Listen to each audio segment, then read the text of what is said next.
कल्याणमध्ये high profile सोसायटीत तुफान राडा. अखिलेश शुक्लाकडून मराठी कुटुंबाला मारहाण. शुक्लाविरोधात कारवाईची मागणी.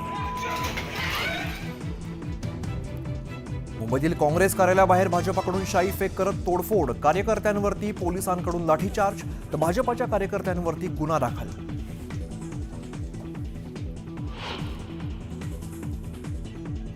तोडफोड करणाऱ्यांवरती कठोर कारवाई करा. काँग्रेस नेते विजय वडेट्टीवारांची मागणी. हा हल्ला नियोजित कट असल्याचा जितेंद्र आव्हाडांचा आरोप.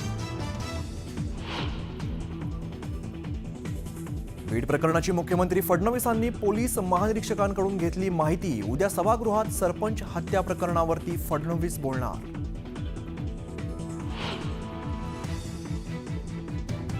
बीड आणि परभणीच्या मुद्द्यावरती विरोधक आक्रमक. वाल्मिक कराडसारख्या लोकांमुळे बीड जिल्ह्यात जातीय तेढ वाढल्याचा संदीप क्षीरसागरांचा आरोप.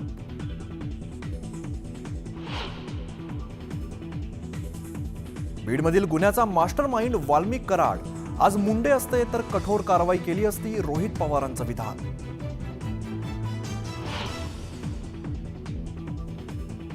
अजित पवार एक दिवस मुख्यमंत्री होतील. अजितदादांना त्यासाठी शुभेच्छा. विरोधकांच्या टीकेला मुख्यमंत्री फडणवीसांचं उत्तर. मुंबईमधील मेट्रो 3 मे 2025 पर्यंत सुरू होणार. मुख्यमंत्री देवेंद्र फडणवीसांची घोषणा. पुण्यातील लोहगाव आंतरराष्ट्रीय विमानतळाला तुकोबांचं नाव देण्याची शिफारस. उपमुख्यमंत्री अजित पवारांची माहिती. राज्य सरकारकडून केंद्राला शिफारस.